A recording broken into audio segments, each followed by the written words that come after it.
Yes, my people.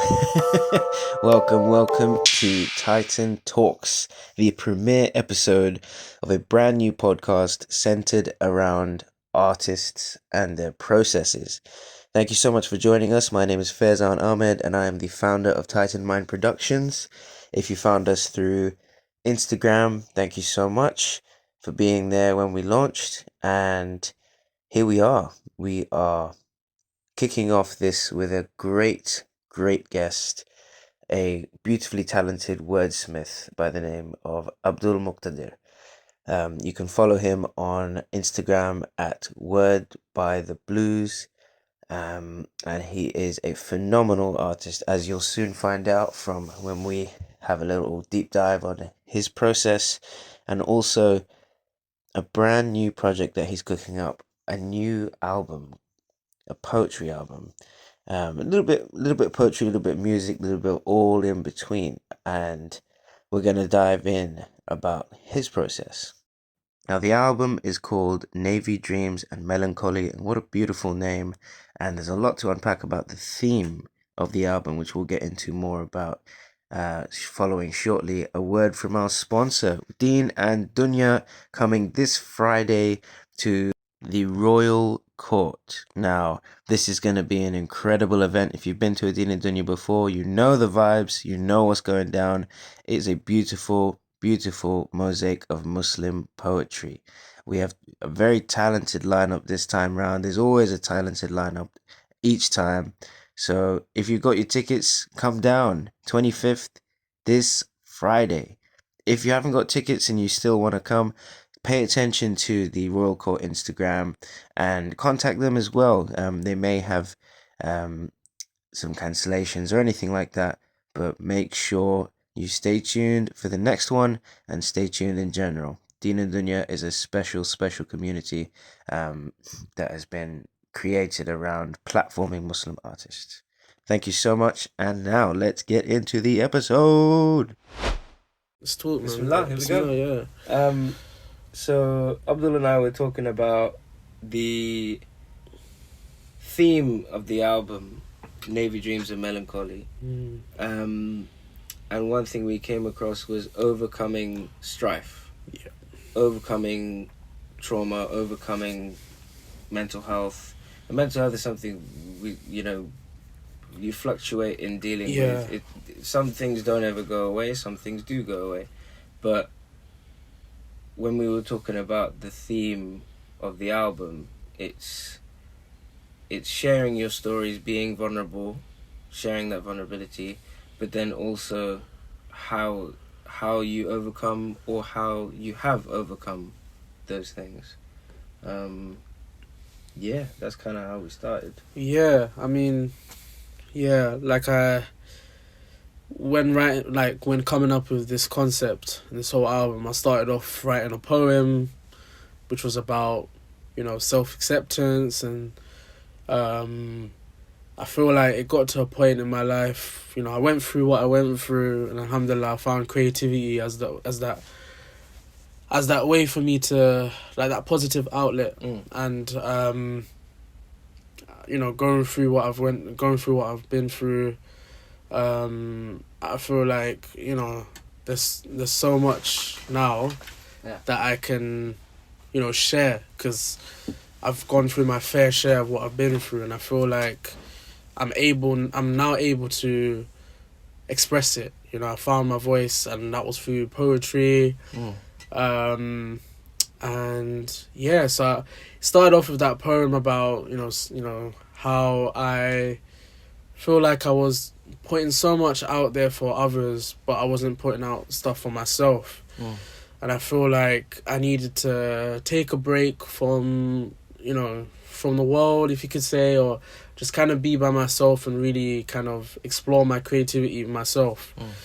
And I've found that I don't know what. My mind went just blank. No, I went blank. You know what I'm trying to say? Like, I just feel like I've been through it, and now like when I first went through what I went through, like I felt I was trying so hard to kind of just create something about it. But I feel like I needed to really reflect on it so much and see like, okay, what is my purpose? Why am I doing it? And I found my purpose. And, you know, why I do it firstly is because I do it for Allah, you know, that connection. I needed to make sure, like, my other aspects of my life, my spirituality was in check.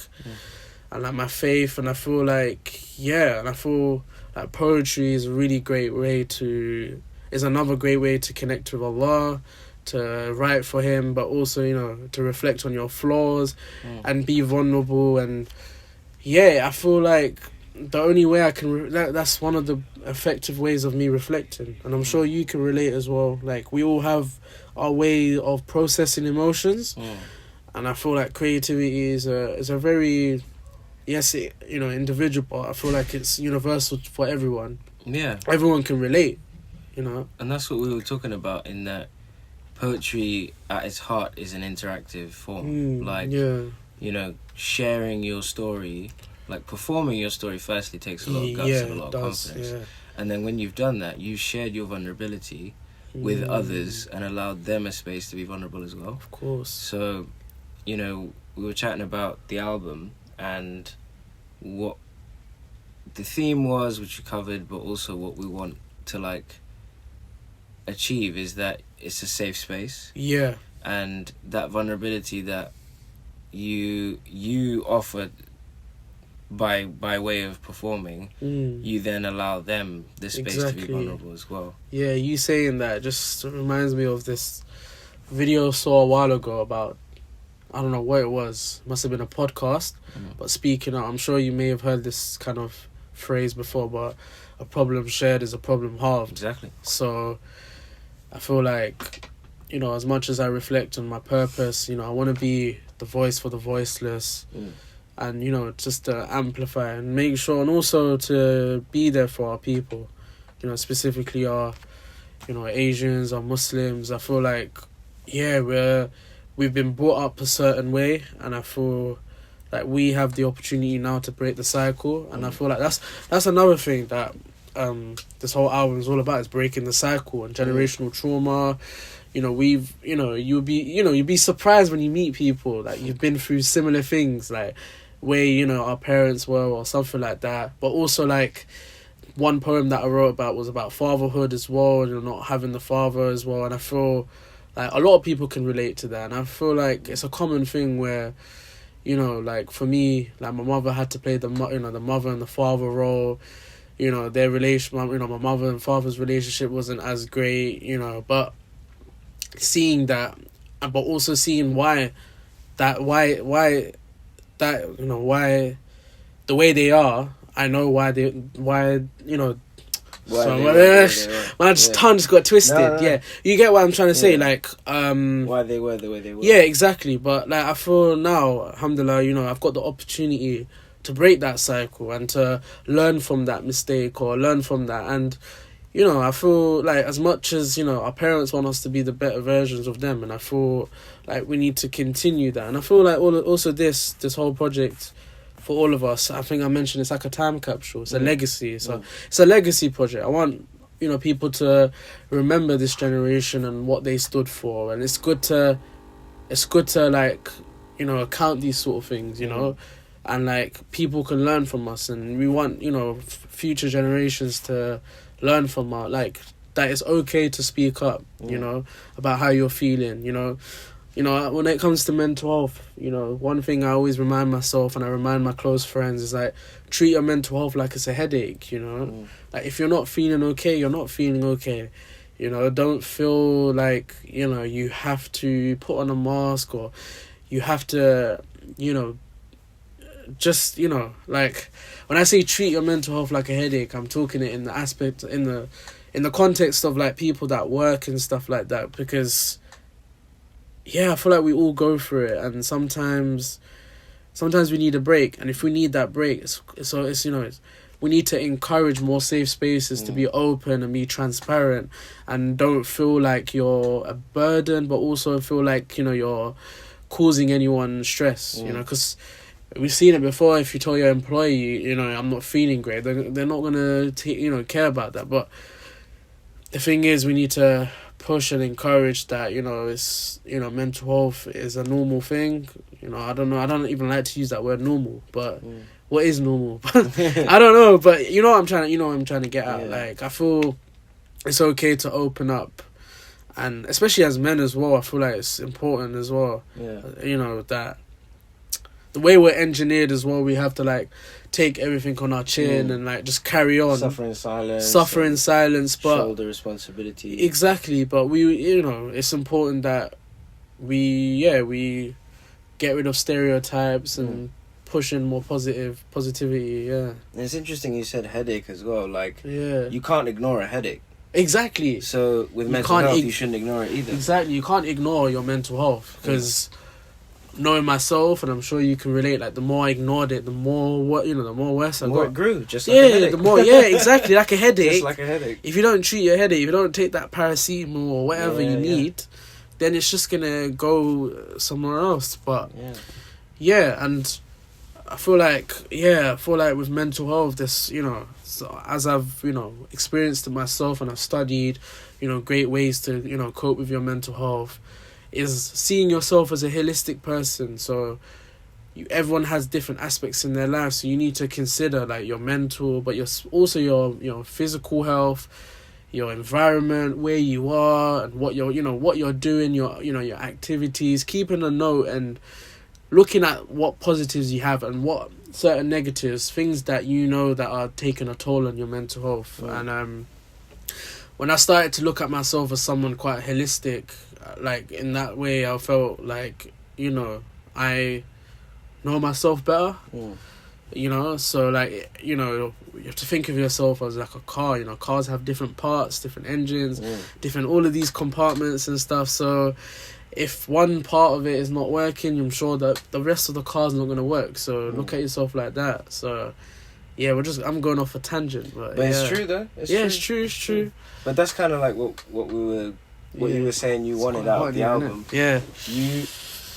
You want this to be like a legacy piece that people can come back to, that releases in sort of installments, and like so in terms of formatting, like have the album, like a audio, like Spotify, like an album, but also a short film, like a film. Visualize it, because I have to also think about what the kind of day and age we live in. We live in quite a visual world, and like I want there to be something for everyone. Some people might not want to watch, but they can listen. But I also want them to watch as well, because it's just bringing stuff into life and putting imagery to your words as well. As much as we can visualize things in our head by hearing, sometimes someone might want to see it as well. So I feel like a short film or film would be a great way to accompany the project. I'm sure we can brainstorm that in the future. Maybe start doing it now. But there's so much I want to do. Like I guess like I've been going to a lot of events as well, like meeting lots of people like you. We've met, networking, meeting all sorts of creatives. Like recently I went to like a South Asian creative network, and it was quite cool because there's lots of people that do photography, graphic design. There was someone that I met, she does like writing scripts and films, so it's so cool. And I feel like we work so well from each other. We're all talented, multi-talented. You game design, you do this, you do that. It's crazy. Mashallah. So just bringing a lot of creative people together, and just creating that space. And as much as I want this project to be my name, but I want everyone to be a part of it. You touched on the unity of like shared experience, and like you hopefully plan to get loads of artists on this album. So each one of those artists is going to have their own story. Each one of those artists is going to have their own trauma. Exactly. That should they feel, vulnerable and okay enough to share that attributes to that sharing the vulnerability and sharing that. Like I think of it like this album is like, imagine we all just sat in a circle and we're just all sharing ideas. I'm sure you've seen the support groups, innit, where all stand in circles. maybe that could be an idea for a visual. Like, if we get all the creatives that we worked with, you know, I could be the guy in the middle, like running the support group. We're all sharing ideas, and it would just be so cool to like. That's a cool idea. That's like, awesome. We could do that as a video, because that'd be sick. Like, think of it like that. Like have everyone in a circle and like just talk about their feelings and stuff like that. I just want it to be very raw and very vulnerable and very, you know. So yeah, like I'm sure, you know, this is the thing I love about like creativity, and some people find it really difficult to have one-to-one conversations. But when they are in the studio and then they're singing or writing or producing, that's their way, that's their outlet. Exactly. And I just want to capture that in that whole project, that this is our way. Because I'll be real, like, I sometimes find it hard for me to talk about my feelings. But if I perform a poem, that's enough for me to tell you, okay, this is what I've gone through. If you know what I'm trying to say. Of course. Like, rather than me, I'm, you know, poetry is like an icebreaker. Like, when I've performed it, I'm able to explain myself, or people can, you know, come up to you, ask you questions. I was just gonna say, like, the amount of people that, like, because we've both performed pieces that touch on vulnerable sides of our past and stuff like that, and then the amount of people you almost don't expect it. Exactly. No. People come up to you and like, I really resonate with what you said there, or, you know, actually something very similar happened to me there, and this and that, and you don't realize. And I think some people do realize, but some people don't, and they then come to realize. But sharing their poetry, like you said, is a lot easier to do than a one-to-one conversation. And once they've then shared that, they've opened the conversation. Exactly, there you go. And then people are coming up to them going, you know what, I actually experienced the same thing. Yeah. So would you say that's what you want sort of out this album? Like, exactly. I feel like we've said what we needed to say. I feel like it's good that I got you here, because honestly, I've just been... all the thoughts were just in my head. But now that I've got it down and I've spoken to someone like you, I think it's, you know, cleared my vision for this whole project. I've got now clarity for it. Like, genuinely, like, I feel the goosebumps right now. Like, I genuinely want to just like go out there right now and be like, yes, that's I've got it.